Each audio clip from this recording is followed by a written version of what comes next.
el color, la textura. Hola.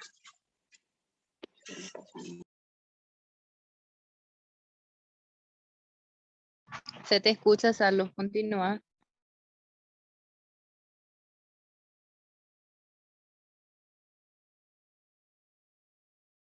Continúa nomás.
Salomé, no se te escucha nada.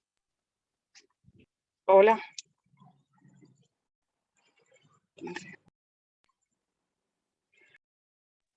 No se Hola. te escucha nada, compa, no se te escucha ¿Y nada. ahora?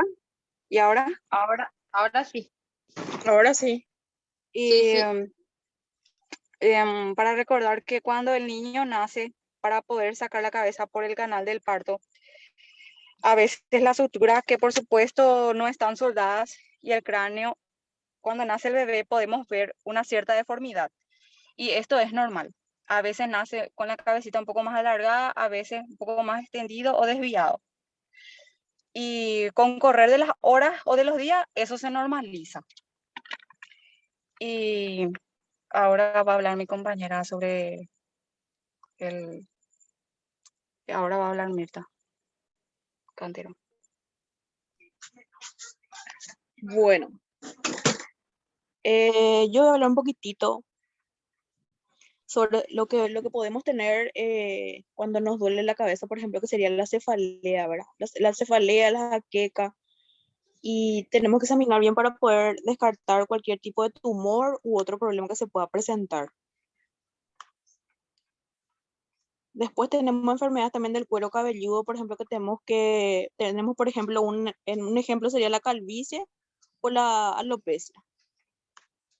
Tenemos que examinar también si no hay parásitos, que pueden haber, inclusive, por ejemplo, pueden ser piojos.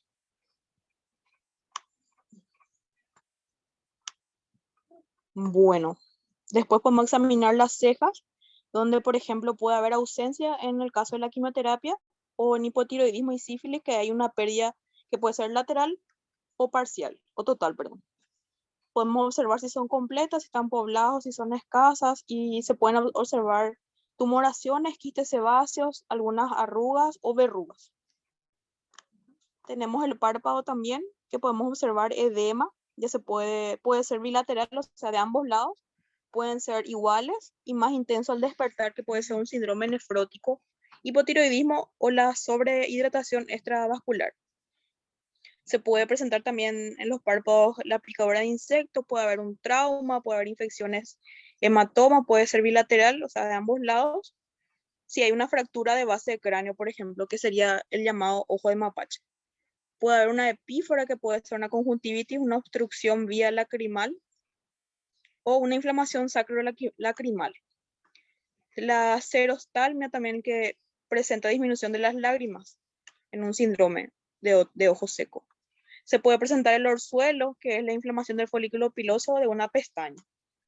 Y después tenemos el globo ocular, que puede ser, por ejemplo, el famoso exoftalmo, que es exo es de afuera, o sea, se presentan los ojos saltones. Pueden ser en ambos lados, en el caso del hipertiroidismo, perdón, puede ser de un solo lado o de ambos lados. También se puede presentar tumores, aneurismas, celulitis. O sea, hay que examinar bien el caso de los pacientes con este tipo de ojos. O pueden ser, por ejemplo, también un globo ocular disminuido, en el caso, por ejemplo, lo que se le da el hipotiroidismo o una deshidratación severa, o una caquexia que vendría a ser una desnutrición muy marcada. Puede haber también, por ejemplo, podemos tener también en el globo ocular el ojo rojo, que sería un derrame ocular, o por ejemplo puede ser resequedad del ojo o demasiada exposición al sol en el caso de exposición extrema al sol, ¿verdad? Después tenemos las pupilas, que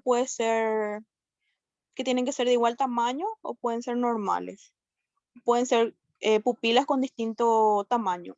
Hay que observar si están agrandadas o si están disminuidas. Puede haber, por ejemplo, cirugía oftalmológica. El paciente pudo haber tenido una cirugía oftalmológica, cataratas. En la córnea tenemos un reflejo corneal pestañeo al tocar la córnea. Eso se examina generalmente con una linterna y se ve la sensibilidad del ojo en ese caso. Tenemos también la midrasis y la miosis, que la midriasis, perdón, es el tamaño aumentado y la miosis es tamaño disminuido. El diámetro aumenta en la oscuridad y la visión lejana y disminuye con la luz y visión cercana. Se debe examinar los reflejos de acomodación, el reflejo de la luz y reflejo consensual. Muchas veces también esto pasa en los casos de accidente cerebrovascular. Si responde el paciente a estímulos o no. Bueno, con esto terminamos nosotros nuestro trabajo. Voy a hablar un poquito de lo que es la conclusión. Que este trabajo nos llevó a ampliar un poco más nuestro conocimiento sobre la semiología de la cabeza y sus diferentes partes. Es muy importante la cabeza, ya que en ella se encuentra el cráneo, donde se inspecciona, se palpa, se percute y se ausculta. Está también el cuero cabelludo, la cara, y se observa el aspecto general y las fases. Como hablamos también del ojo, de los párpados, las pestañas, las cejas, en donde se observan elementos clínicos importantes para el diagnóstico definitivo, o pueden carecer de los elementos clínicos que nos ayuden a descartar un diagnóstico. También pudimos investigar acerca de las diferentes enfermedades que pueden existir con una correcta examinación de todas las partes que la componen. Y la cabeza es muy importante porque inclusive, o sea, ahí se observa lo que es el control de todo lo que es el cuerpo humano, se encuentra el cerebro, los nervios y los órganos de los sentidos, por medio de los cuales nosotros nos conectamos con el medio exterior. Entonces la cabeza es muy importante de conocerla y de poder examinarla a fondo, ¿verdad? Y bueno, profe, con eso nosotros concluimos. Acá también hay algunos anexos de los que serían los dibujos, ¿verdad? Acá, por ejemplo, donde habla de la cefalea, las pestañas que muestran también, por ejemplo, cuando hay alguna dolencia, los órganos de los sentidos, y bueno, y eso es todo. De mi parte es todo.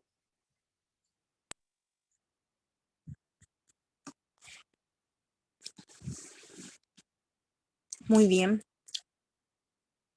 Buena exposición. ¿Tienen algunas preguntas al respecto, compañeros?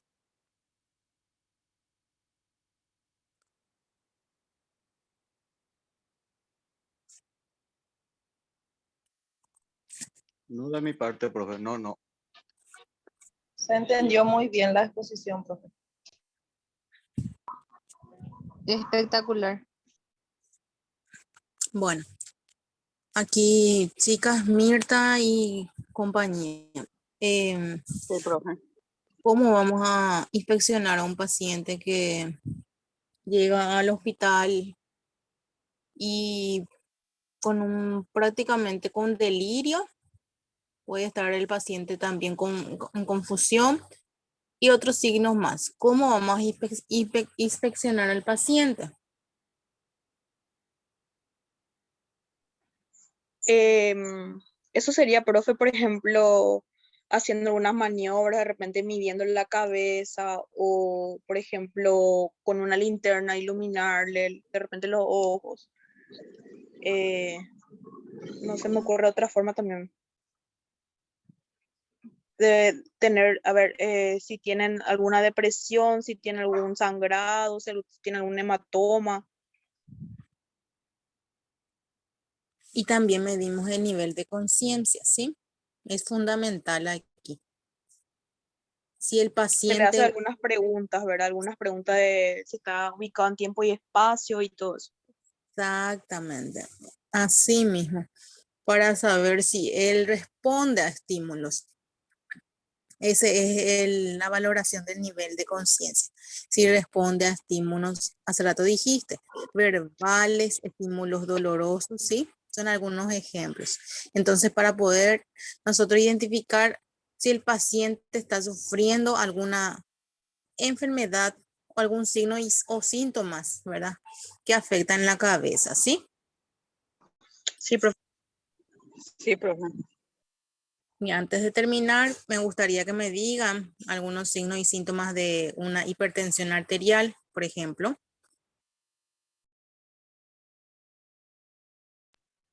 Uno sería la hipertensión arterial mismo de midiendo, por ejemplo, con el esfigmomanómetro, ¿verdad? Y Mareo, después náusea. de repente suelen tener mareos, náusea, dolor de cabeza muy marcado. Inclusive a veces tienen los ojos rojos. Confusión, cambia la visión. Puede ser. Excelente. Dolores en la espalda también, ¿sí? Ujú, sí. Lombosis. Muy bien. Eso tenemos que dominar, gente. Porque cuando el paciente viene de esa manera, entonces nosotros lo primero que hacemos es controlarle los signos vitales. Le hacemos consultas. Hay veces que el paciente en la hipertensión sabemos que es prácticamente silenciosa, ¿sí? Los signos y síntomas son silenciosos. Ahí muchas veces cuando ya se agravan en los estadios más graves, recién el paciente va a consultar, ¿sí? Entonces, nosotros tenemos que ayudarle a tiempo al paciente para que evitemos, ¿verdad? Que se compliquen, ¿sí? Como vemos acá en la imagen, un accidente cerebrovascular, por ejemplo, ¿sí? Que puede ocurrir a causa de una hipertensión. Y saben las complicaciones que tiene una ACV, son muy complejas, ¿sí? ¿Cuáles son algunas de ellas, las complicaciones? Un derrame. Parálisis de medio cuerpo, pérdida de la memoria, pérdida del sentido, ¿cómo se le puede decir? No me viene Pérdida ahora la palabra. del movimiento muscular. Muy bien. ¿Qué más puede dar? Un lado de la cara, un lado del brazo, el lado izquierdo sería, que Sí, pierde el movimiento. Eh, eh, también le afecta en la cabeza, hemiplegia. obviamente. Hemiplegia es cuando una parte, un lado, El nosotros paciente no. queda en silla de ruedas. Generalmente hay algunos pacientes que suelen recuperarse con mucha Sí, fisioterapia, por ejemplo, y medicación, ¿verdad? Pero algunos no. sí. Y dependen de también cuán grave fue en este caso le afectó el ACV, ¿sí? Es importante que nosotros identifiquemos también en este caso, ¿verdad? Los tipos de ACV. Tenemos dos tipos, ¿verdad? De derrame cerebral, que es el isquémico y el hemorrágico. ¿Cuál es la más grave? ¿Cuál de las dos piensan que es la más grave? El isquémico. El hemorrágico, El hemorrágico. El hemorrágico porque hay una ruptura de un vaso sanguíneo y al ocurrir esto hay un sangrado masivo en la cabeza, ¿sí? Y muchas veces se complica más ahí, ¿sí? Generalmente Y, se suele operar cuando suele ser hemorrágico, para poder y, parar la hemorragia. y las complicaciones son extremadamente altas, ¿sí? La probabilidad de complicaciones. Entonces es mucho más peligroso el hemorrágico. Un ACV isquémico que es por falta de aporte de oxígeno cuando hay una obstrucción, ¿verdad?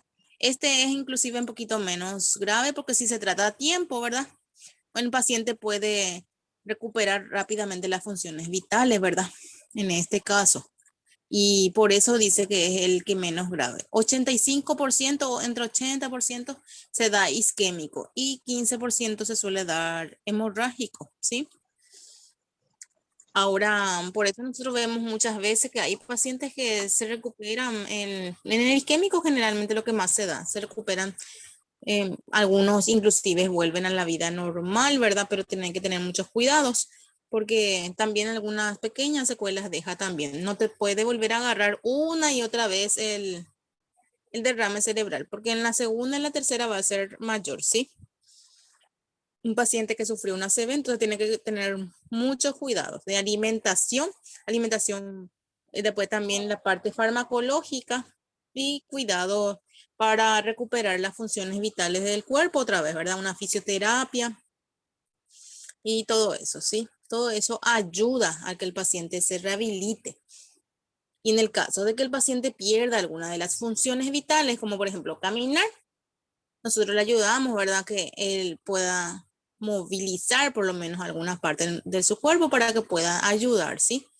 Y eso con ayuda de otros colegas, en este caso el fisioterapeuta es el que ayuda, el fonoaudiólogo también, que es el que se encarga de los órganos de la voz, ¿verdad? Cuando hay problemas en las articulaciones y eso también se dan en el paciente que tuvo un ACV, ¿sí?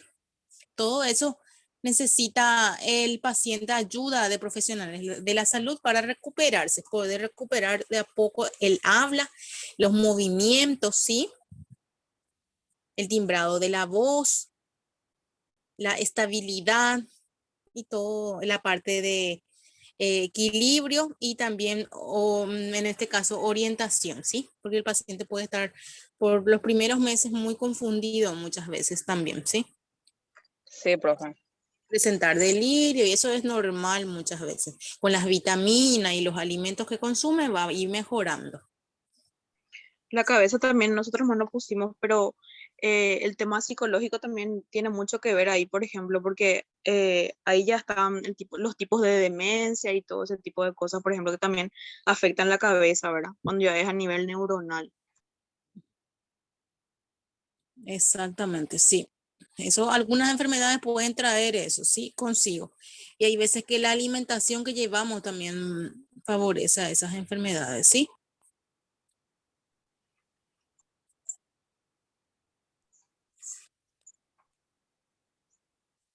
Sí, profe. Dale. Es todo por hoy. Yo les voy a poner algunas preguntas al respecto en la plataforma, gente. ¿No tienen algunas otras preguntas para los compañeros, para Lorena y compañía?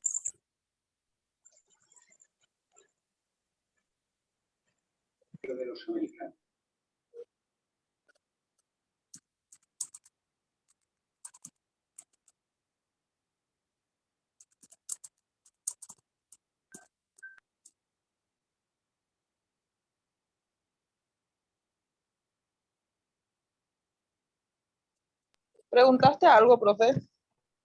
¿Les quedó claro la clase? Sí, súper bien, muy interesante, profe. Bueno, entonces vamos a continuar con la cabeza segunda parte en la próxima exposición. Esto tiene una continuidad. Les voy a dejar, chicos, entonces, y todo esto voy a alzar en la plataforma. Que tengan muy buenas Dale, noches. profe. Buenas Todos. noches Gracias para a vos. vos, profe. Gracias, profe.